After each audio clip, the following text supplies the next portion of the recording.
Yo, what is up, everybody? It is Twiltz here with another video, and today I'm doing something a little different than what I normally do.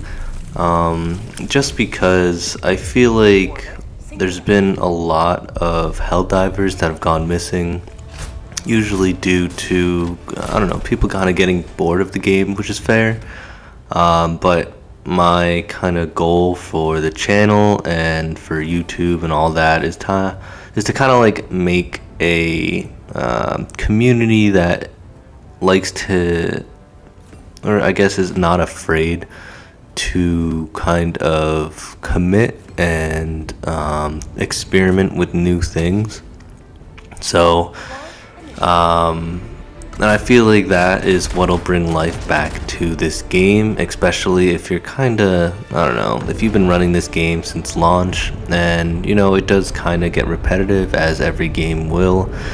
I think what really will spice it up is, again, switching factions here and there, versus Terminids versus Automatons, and as well as just, you know, changing your class. Like, it's fun to have your best in slots and your go-to kind of builds, but that'll really only get you so far when you're playing the game, just because you're really gonna burn yourself out. So I think that the better option would be kind of to find a class that can do a bit of everything, but that's using stratagems that you normally wouldn't use. So, and that also includes primary weapons and stuff like that. So for this challenge right here, I wanted to get the community involved, so I decided to try a Deathless challenge. So well, you're not allowed to die. It doesn't really matter if your teammates die, but you're gonna play your life like you're one and only, and try to get through an entire long mission with the goal of not dying a single time. Basically, that's like the whole goal of this kind of experiment, which is a lot harder to do. You could do it on bugs, but I did it on automatons just because I felt like that would be a little bit harder, as well as since the major order is to either save children or save the mines, I'm doing my diligence and duty to kind of work on that major order. But I think we should get the mines personally. It's the third attempt, so I'm gonna go straight for that, but a lot of people are gonna save the children, and I think that's fair, honestly. But I mean, at the end of the day, it's your choice. We'll see. I imagine that it's gonna be the children that we end up saving, which is fine, honestly. Coach kids, right? But I do really wish that we can get some of the anti-tank mines, because that's those are going to be the weapons that kind of get people back into the game, and it kind of gives them a breath of fresh air. Because I feel like right now the community really hates people who use mines, whether they're incendiary, excuse me, or just like the normal explosive anti-personnel mines. And I made a video on that, and that actually got a lot more traction than I thought it would, which I'm really happy about. But that got me thinking, like, there's so many people that do actually enjoy the mines, but they just don't use it too much. Just because, I mean, there's definitely other things to choose, except on, like, defense missions. It seems like most people will at least use those mines for defending, like, the three-tiered walls for some of those like mission types, which I think is probably one of the best uses for the mines as of now.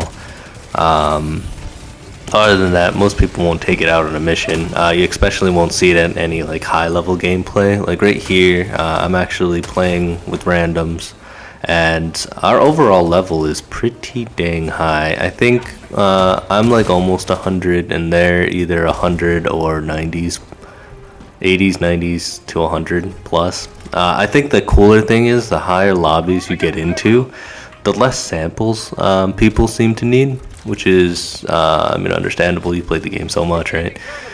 But that makes each mission so much faster because you're not really worrying about picking up samples and stuff like that. It's more like just picking up equipment that you'll call down, support weapons, or just like SSDs and moving those across the maps or whatever may have you.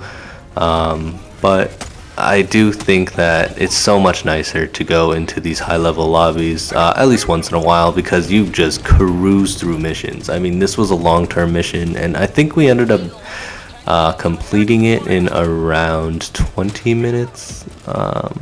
I could be wrong, but I think it's somewhere around there, which was really nice. I've done this a couple times by myself, but I mean, I take the whole time if I'm solo, and then if you do it with randoms who kind of are new to the game, or just don't have the right equipment, which is really the main problem, but that's tied to level.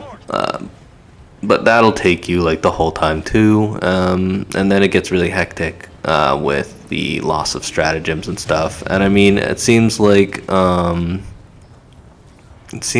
these mission types too had the AA defense, which I'm kind of glad about.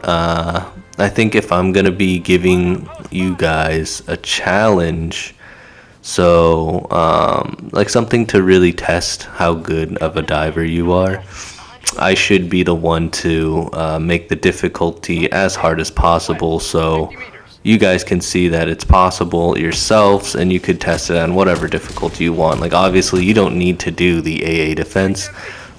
This isn't, I mean, if you want to race me, you can. Honestly, that might be more fun.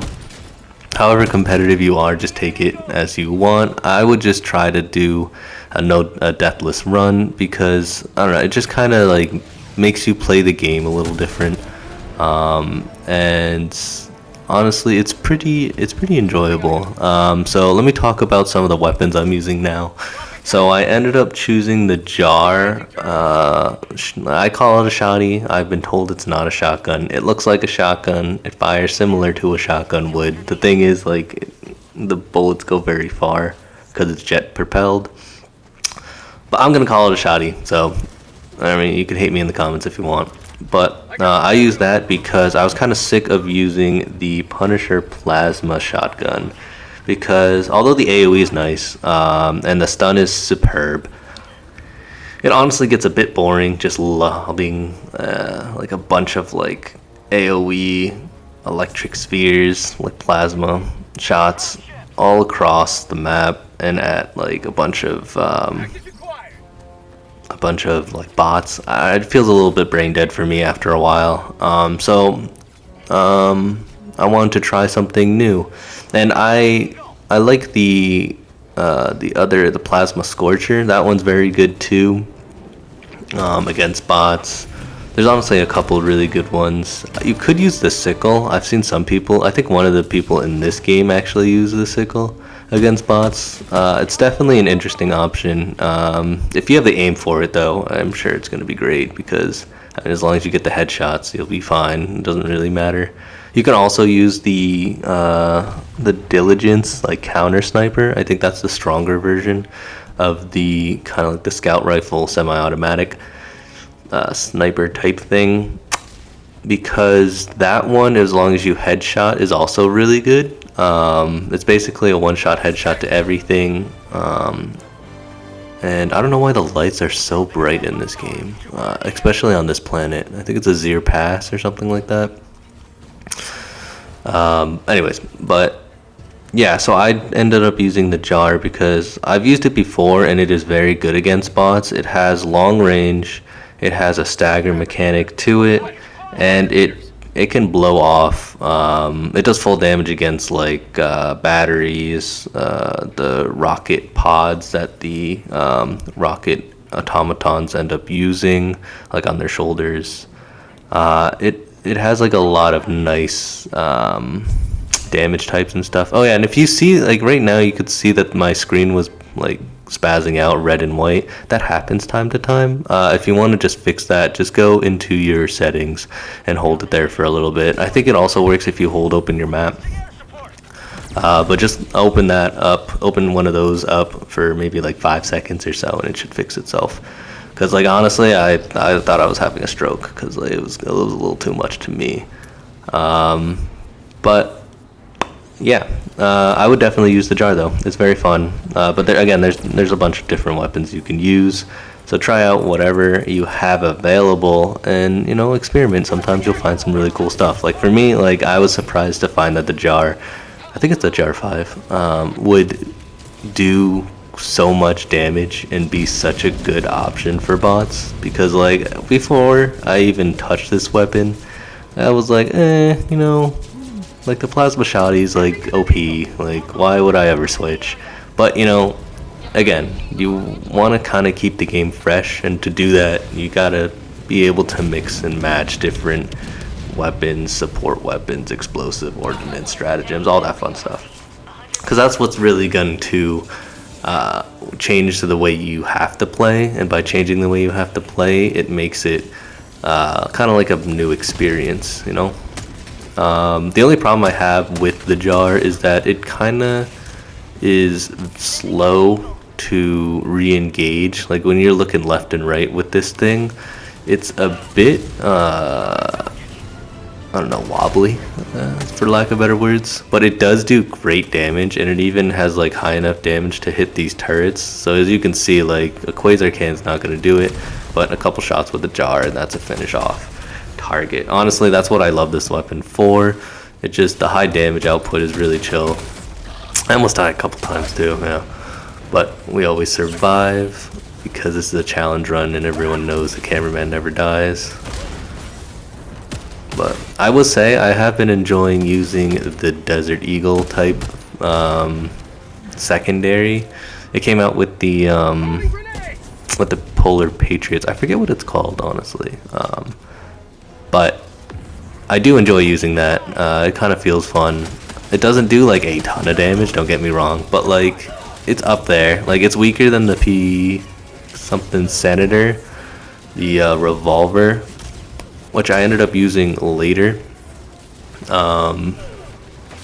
maybe in another video.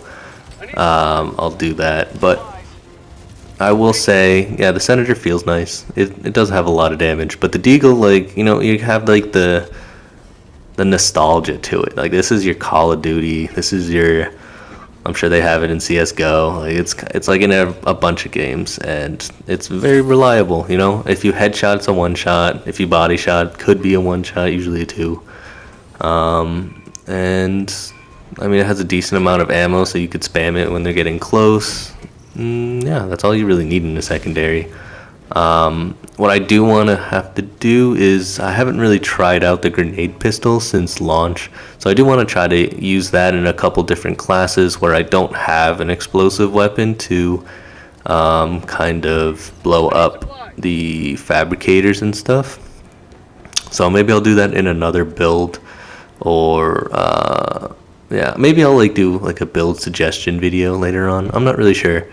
I'll have to think about it. But moving on to the other kind of stratagems I have, the Quasar, obviously, that's just kind of like a comfort pick for me, because I was going to use the guard dog backpack, not the rover one, but the one that shoots the assault rifle bullets, and I just wanted to test it out on automatons to see how valuable it would be. And because no one really uses it, so I wanted to use it to see, you know, what are people missing? Like that's, I mean, like that's kind of like what I enjoy doing. So I ended up picking up the guard dog backpack, and I ran it a couple games, and honestly, it's pretty good. It seems to shoot the middle of the body of the automatons mainly. So if you're going to be shooting like a shield devastator, it'll shoot the shield instead of the head, which is tough. But if you're shooting like the like the same for Hulk, so if you're shooting in Hulk, the backpack will just shoot the eye, but it doesn't do any damage, so it just kind of wastes rounds, which is kind of tough.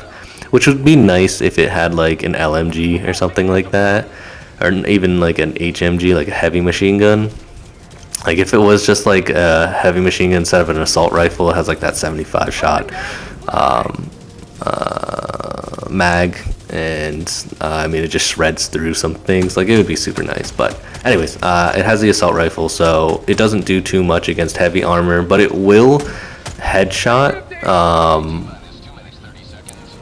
pretty often. I wouldn't say like every time, but like often enough that you feel it, you know. Like I'll run into enemy spawns and stuff like that, and you can see I'm shooting the Hulk here, and it was shooting, I think it was shooting in a rocket devastator somewhere.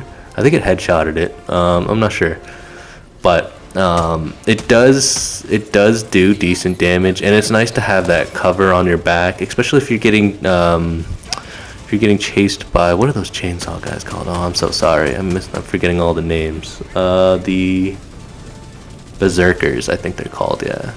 If you're getting chased by a bunch of berserkers, like this thing will just keep laying down fire. And the problem I originally had with it was that I thought that the backpack, because you needed a resupply to restock its like ammo for the drone, I was like, oh, it's gonna be horrible. Like, I don't want to have to restock this thing every 5 seconds. Like, it's gonna be a pain in the butt. But honestly, like it lasts a long time if you're not just like constantly in a fight, which normally you're not going to be. But like yeah, because like if you get one resupply, let's say you go through, you're fighting, maybe through like your third mini fight, right? If they're not like huge battles, like you might run out of ammo, and then if you can grab a resupply, then you'll be fine until you get the rover backpack back up. So instead of if you didn't want to get like another resupply down because your team's gonna use it or whatever, you could just call down another guard dog, and you'll be fine until you get that that next resupply. So it really wasn't that bad to use, and honestly, it's really fun. It kind of looks cool too. Like it just kind of follows you around, and it has like a nice little weapon.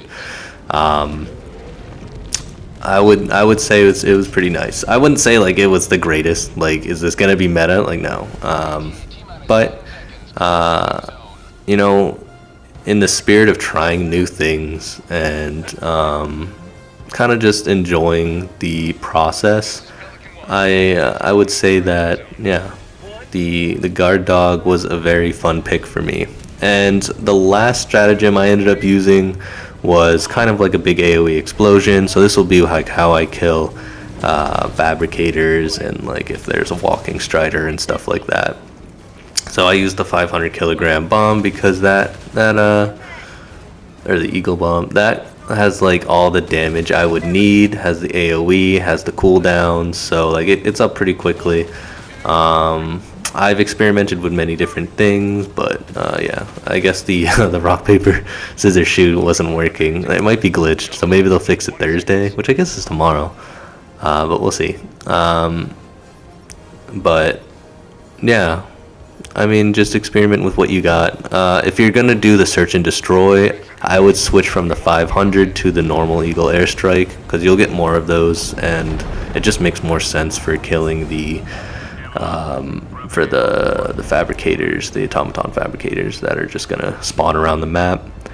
But again, just experiment, whatever you think is best, really. But I will say the team really helped me out on this one. I mean, it was a pretty easy mission. There was really no huge fights, and everyone kind of split up in pairs of 2 and kind of just did every objective on the map like so quickly. It was actually kind of nutty. But you know, you get those good teammates that one time, just like 1 or 2 games, and you all just click. You all just have complementary builds, you know, like a couple people for wave clear, a couple people for heavy domination, you know, like it's a nice fit, and that's how you know like your squad's gonna do well, and that's the kind of games that you just don't die in. But I hope this video gave you kind of some inspiration to get out there, try new things, do this challenge if you want, kind of spice up the game so you kind of bring back that love of Helldivers that maybe you once had and just lost, or maybe you're starting to lose. But, rekindle those flames, get back in there, and let's all enjoy this amazing game that we have together. Well, anyways, this is Twiltz. Thanks for watching. I hope you enjoyed. If you did, don't forget to like, comment, and subscribe, and I'll see you next time.